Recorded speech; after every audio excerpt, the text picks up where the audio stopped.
Hello everyone. So once again I welcome you back to the lecture series of Environment and Road Safety Awareness. And in today's video we'll be discussing module number 2, and this module shall be covered in two different videos. The first video, that is today's video, will be covering the meaning of natural resources. That is, what do you mean by natural resources? What are the different types of natural resources? Renewable and non-renewable natural resources. Myself, Lamrit Kaur Pangu, Assistant Professor and Head Department of Botany and Environment Science, Mata Guthrie College, Fatehgarh. So today we'll be studying about natural resources. And the contents of module number 2, that is natural resources, include the meaning of natural resources, renewable and non-renewable resources, forest resources, water resources, mineral resources, food, energy, and land resources. And the last topic, that is role of an individual in conservation of natural resources, shall be dealt in detail in the next video. So first of all, what do you mean by natural resources?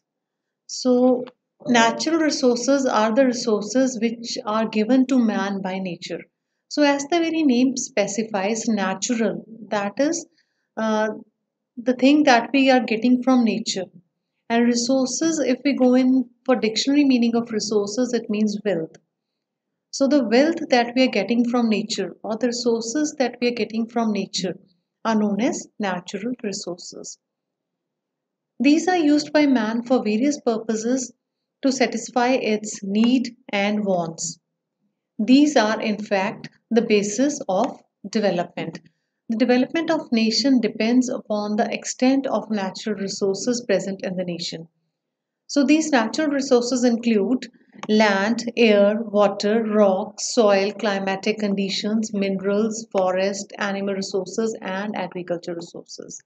So the crux of the thing is, whatever resources, may it be land, air, water, whatever we are getting from nature and is being utilized by human being, these are known as natural resources. Next, the natural resources can be classified into two types, that is renewable resources and non-renewable resources. The resources that can be renewed or generated again and again, or which can be reused again and again, are known as renewable resources. So to define the renewable resources can be generated from natural resources like sun, wind, rain, tide, and can be generated again and again as and when required. They are available in plenty and by far most the cleanest source of energy available on this planet. So these include solar energy, wind energy, geothermal energy, biomass energy from plants, tidal energy. So all these are included under renewable resources. Then coming to non-renewable resources. So if we talk about the resources which take a long time to be made, to be generated. So these are non-renewable resources because they cannot be renewed or remade within a short span of time. So a non-renewable resource is a natural resource that cannot be remade or regrown at a scale comparable to its consumption. Non-renewable resources are not environment friendly and can have serious effects on our health. They are called non-renewable because they cannot be regenerated within a short span of time. For example, oil, coal, fossil fuels, natural gas, all these they take a long span of time to be made.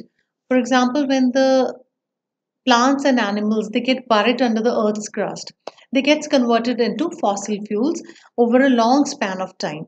But once if we want to regenerate them to be reused again, so they cannot be made at such a speed in which they are being utilized. So they cannot be renewed at a faster rate and they cannot be reused. So these are known as non-renewable resources. And the examples include coal, natural gas, oil. Then coming to the next type, that is forest resources. So the first type of natural resource we'll be discussing in detail is forest resources. Scientists estimate that India should ideally have 33% of its land under forest. Today we have only about 12%. So there's a huge gap between the ideal land that should be covered under forest, but we are having very scarce land under forest as compared to the ideal one. So thus we need not only to protect existing forests but also to increase the forest cover. Then uses of forest resources. They stop the rain-bearing winds and they cause the rainfall. Hence the conditions like drought can be avoided by having these forest resources. They increase the moisture content in the atmosphere and thereby provide additional precipitation, that is rainfall, in the locality. And they minimize the extreme variations in climatic conditions and make the climate more equable. And they control floods and prevent soil erosion even, because when the tree cover is there, like the roots of the trees, they hold the soil, the top soil, that is held strongly by the roots of the trees.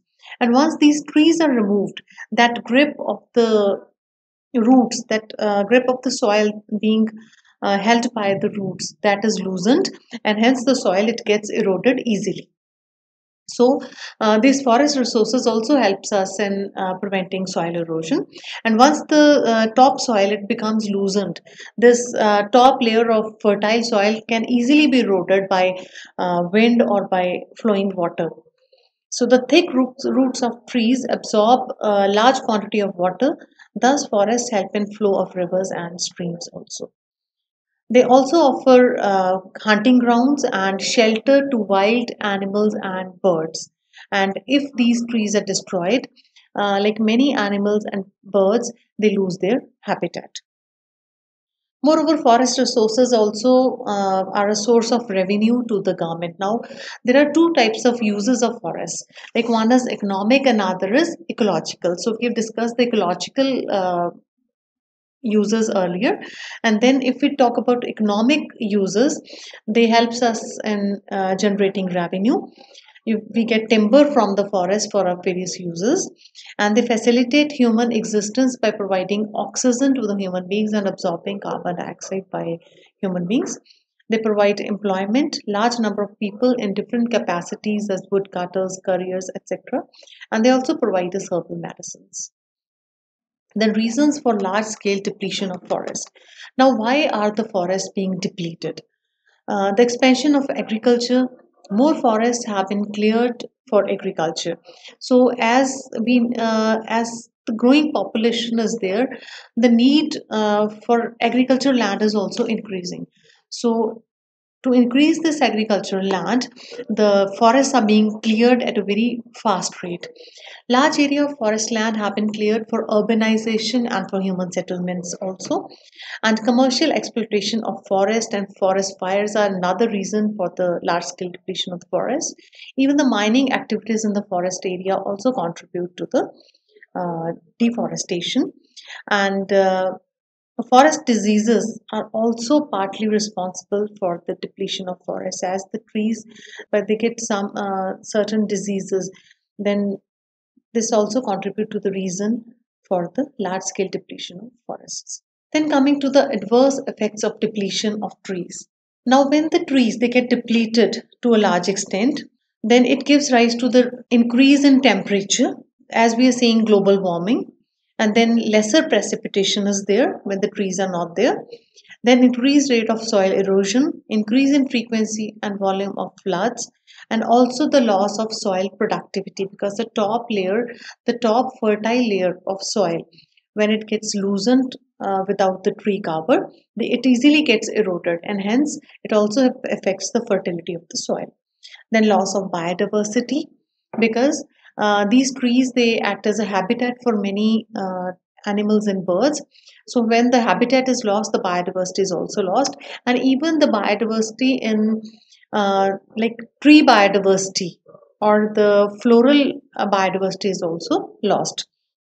And it also leads to extinction of several species of plants and animals, and it has caused imbalance in ecosystem even. Then coming to the conservation of forests. Regulated and planned cutting of trees, For conserving the forest, we should go in for regulated and planned cutting of trees. That is, the cutting of trees should be prohibited and it should be in a planned manner or only allowed to certain extent. And certain areas of the forest should be covered where the hunting and cutting of trees should be totally prohibited. Then control over forest fires should be taken care of. Then reforestation and afforestation should be employed. Check on forest clearance for agriculture and human habitation and settlement should be done. Development of green belt around the cities should be encouraged. Check on mining activities in forest area because during mining activity a huge area of the forest is cleared for the mining. Then protection of existing forest and the conservation of threatened species of trees should be done. Then for the conservation of forest, agroforestry should be employed and the development of botanical gardens should be done and seed banks should also be made so that the seeds of the various species or the various germplasm can be conserved in a very small space. Conveniently, they can be conserved. Then forest management practices should be employed. Government should also play its role actively for the conservation of forests. Then coming to the next topic, that is deforestation. Now, what do you mean by deforestation? Deforestation means reckless or large scale felling or cutting of trees by man for commercial and other purposes. So, when forests are cleared, that is large scale felling of trees is done for commercial purposes, that is known as deforestation. If we talk about the effects of deforestation, it leads to desertification, then soil degradation and soil erosion because lack of rainfall it causes desertification, and then soil gets degraded because when the forest cover is removed then soil erosion increases and hence the fertile layer of soil is lost and soil it gets degraded. Loss of vegetation cover is there, destruction of natural habitat and loss of wildlife, this we have already discussed. Then changes in climatic conditions and because as we've already discussed that rainfall is caused by this forest cover, so again in absence of this green layer the temperature rises, rainfall decreases and hence there are changes in climatic conditions. Then environmental pollution is caused and damage to ecosystem as well as reduction in soil moisture is seen. Even the reduction in soil moisture also contributes to deforestation. Then coming to the control of deforestation. Prevention of human settlements in forest areas should be there. That is, human settlements in the forest area should be discouraged. And the check on expansion of agriculture into forest lands should be done. Setting up of agriculture into forest lands should be prohibited. Check on reckless cutting of trees should be there. And control mining in forest area should be done. Check on construction of large dams in forest areas and control on overgrazing in forest area should be done. So by taking these measures, we can control the deforestation. So next coming to water resources. While 67% of the earth's surface is covered by water, only less than 2.7% of global water is fresh water. And most of the fresh water, that is 2.05%, are locked in ice caps and glaciers, and only less than 0.7% is available for human use. Then coming to overutilization and pollution of surface and groundwater. Now, with the growth of human population, there is an increasing need for larger amounts of water to fulfill a variety of basic needs. So, as the population is increasing exponentially, so same way the requirement of water is also increasing day by day. So, today in many areas, this requirement cannot even be met. Moreover, the overutilization of water occurs at various levels as most of us we use more water than actually required for our daily use. Even in agriculture, more water than necessary to grow crop is being used, and there are many ways in which farmers can use less water without reducing the yield, such as the use of drip irrigation system. So with the help of drip irrigation system, less water can be used for irrigating the crops, or we can say the wastage of water can be minimized. Similarly, agriculture also pollutes surface water and underground water stores by excessive use of chemicals and fertilizers and pesticides. So, these chemical fertilizers and pesticide use of these chemical fertilizers and pesticides should be avoided. Instead, the use of biomass as fertilizers and non-toxic pesticides such as neem products reduces the agricultural pollution of surface and groundwater.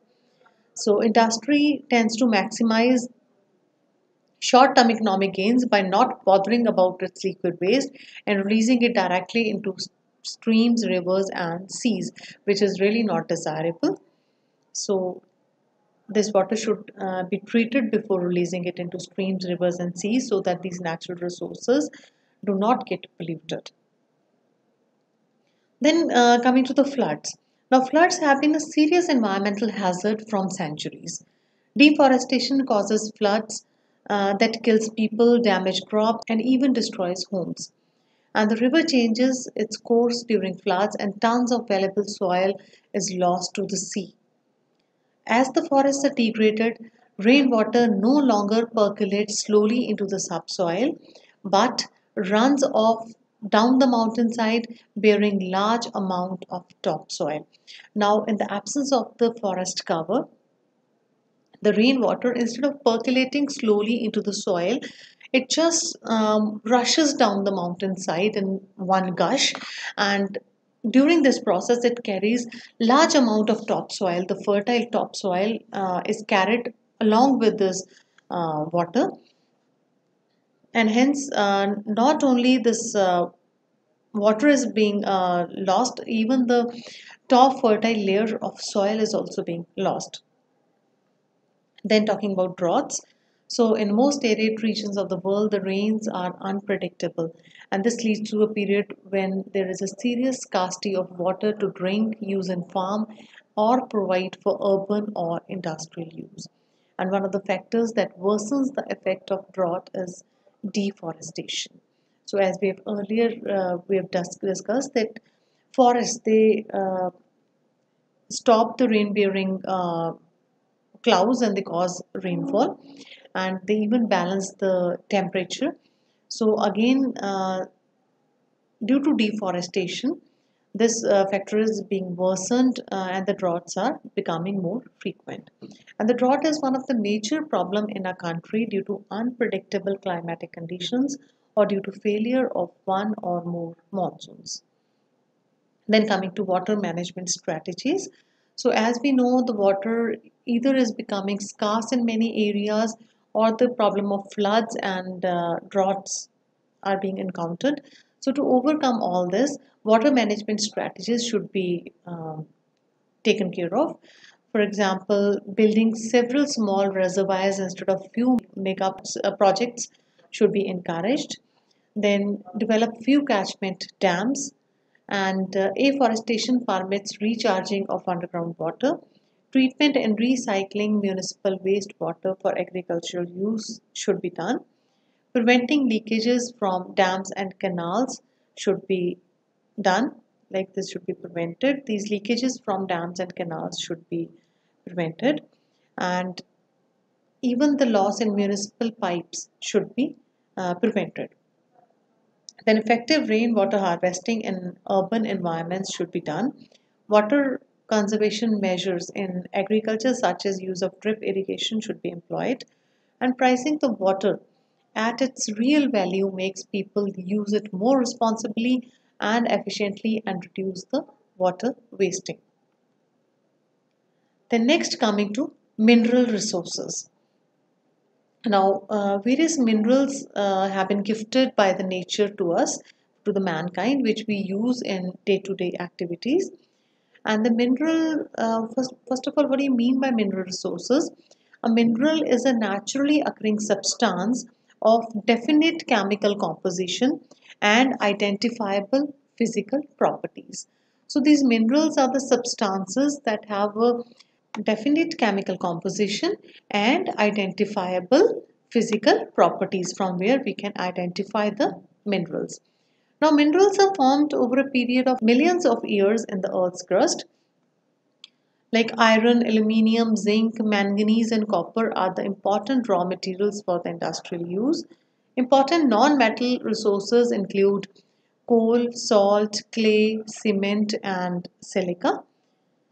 Similarly, stone used for building materials such as granite, marble, limestone constitute another category of minerals.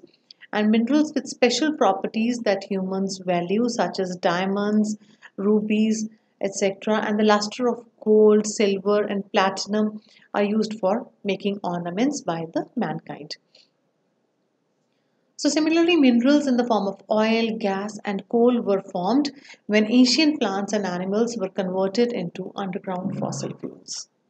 Then, coming to mining, the extraction of minerals and their ores from the earth's interior so that they can be used, and the process is known as mining. Now, what do you mean by mining? That is the process by which the minerals and their ores. What do you mean by ore? Ore is like a solid material from which minerals are extracted. This is basically the raw form of minerals, because first of all the ores are extracted from the earth's interior, and then the minerals are extracted from these ores. Then mining is of two different types. One is surface mining, and another is deep or shaft mining. When these ores or the minerals they are extracted from the surface, that is known as surface mining. Whereas when they are found in the deeper layers of the earth's crust, then the deep or shaft mining is done. Now, in the surface mining, the top layer of rocks or soil it is removed and the mining is done. Whereas in case of deep mining, the top layer it remains intact and the mining is done with the help of tunnels. Like tunnels are formed, and the deeper layer from the deeper layers, these minerals are extracted. Now, the mining is a hazardous occupation, and the safety of mine workers is also important. Now, this is a hazardous occupation, and even the deep mining is much more hazardous as compared to the surface mining. Now, the metal mining is less hazardous than the coal mining, and the mining possesses several long term occupational hazards to the miners. Dust produced during mining operations is injurious to health and causes a lung disease known as black lung. Similarly, many more diseases are also caused due to these mining operations to the people employed in mining. Fumes generated by incomplete dynamite explosion are extremely poisonous, and the radiation is hazardous in uranium mines. And the next type of natural resources, food resources, which is again a very important resource without which we cannot survive. Today, our food comes almost entirely from agriculture, animal husbandry, and fishing. And although India is self sufficient in food production, it is only because of modern patterns of agriculture that are unsustainable and which pollutes the environment with excess use of fertilizers and pesticides. Only due to these practices, we have become self sufficient in food production. And if the crops are hit by the pests, the entire crops can be devastated, leaving the farmers with no income during the year. Now, when these crops are hit by certain diseases, when they catch certain diseases, some pathogens they attack them, and the crop is diseased. In that case, also the entire crop it gets destroyed, and hence there is a huge loss of food resources. And the major food resources include wheat, rice, maize, potato, barley, oats, pulses, vegetables, fruits, sugarcane, milk, meat, and fish. Next, coming to the world food problem. Now, due to depleting food resources, almost all the type of natural resources are depleting day by day. Because keeping in view the increasing population, these resources are not being able to cope up with the increasing need of the increasing population. Like with the increasing population, there is a much increased need of food resources which are not being met up. So, in many developing countries where population are expanding rapidly, the production of food is unable to keep pace with the growing demands. And the food production in 64 of 105 developing countries is lagging behind the population growth levels. So, as the population is increasing exponentially, the need for the food is also increasing at the same pace. But the increase in food production is unable to keep pace with the growing demand. So these countries are unable to produce more food or do not have the financial means to import it.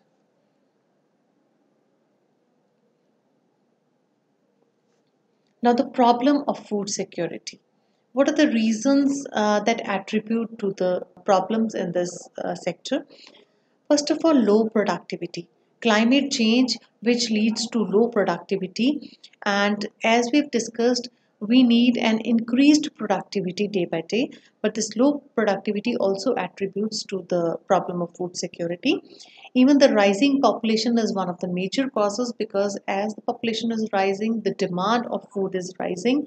But when the climate is not suitable, or water is not sufficient, or due to certain other ecological degradation or increasing cost of cultivation, when the productivity becomes low, then it becomes difficult to cope up with the increasing demand of food, and hence it becomes a problem of food security for us. Next, we'll be discussing about energy resources. Now, we require energy for various activities in our day-to-day life. For example, in industries, we require energy for running various machines. Even in household, we for running various like washing machine or mixie or other appliances, for running them, we need energy. Even for transportation, we need energy in the form of a fuel, and even in our day-to-day routine we need energy for each and every work. Now this energy, again, it can be divided into renewable resources and non-renewable resources.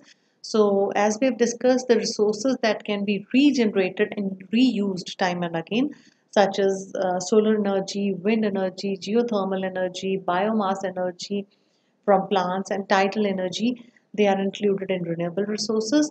Whereas the resources that take a very long span of time to get generated, but they're being used at a very fast pace, and the pace at which they are being recovered is remade or regrown, does not match with the pace at which they are being used. So due to this reason, they get depleted and they cannot be regenerated within that period of time. So these are known as non-renewable resources of energy, and fossil fuels, natural gases, oil and coal are included under this category. Then coming to land resources. Now land resources include hills, valleys, plains, river basins and wetlands, and land is a finite natural resource. Now, why do we need these land resources? Man needs land for building homes, cultivating food, developing industries, for providing goods, and for creating towns and cities. So, for all these uses, we require land. Thus, a rational use of land needs careful planning. One can develop most of these different types of land uses almost anywhere, but it is very important to protect wilderness areas in the form of national parks and sanctuaries. So, if land is utilized properly, it can be considered as renewable resource. But if the land is being highly toxicated by industrial and nuclear wastes, by dumping these wastes into the land, then it becomes a non-renewable resource because it becomes difficult to renew that land resource. Then coming to the next topic, that is land degradation. Farmland is under threat due to more and more intensive utilization. Every year, between 5 to 7 million hectares of land worldwide is added to the existing degraded farmland. And the use of more and more chemical fertilizers poisons the soil so that eventually the land becomes unproductive. Now, as the urban centers grow and the industrial expansion occurs, the agricultural lands and the forest they shrink. So this is a serious loss and long-term ill effect on human civilization. So the soil erosion is also considered as one kind of land degradation, because when the topmost layer of the soil is eroded, the fertile part of the land, it becomes unavailable for us for our use, and hence it also attributes to the land degradation. So this was all about the various types of natural resources and the need to conserve these natural resources. Now, as it is well said, uh, nature can fulfill our needs, but not our greed. So it can fulfill the needs of the human beings, but it cannot fulfill the greed. So we should try to use these natural resources in a judicial manner so that we can benefit from these natural resources, but at the same time, our coming generations are also left with some of the natural resources for their use. And in other words, we can say the sustainable use of natural resources should be employed. So this was all about the introductory lecture of natural resources, and in the coming lecture we shall be studying the role of individual in conservation of natural resources for sustainable development. So till then, take care. See you in the next video. Thank you.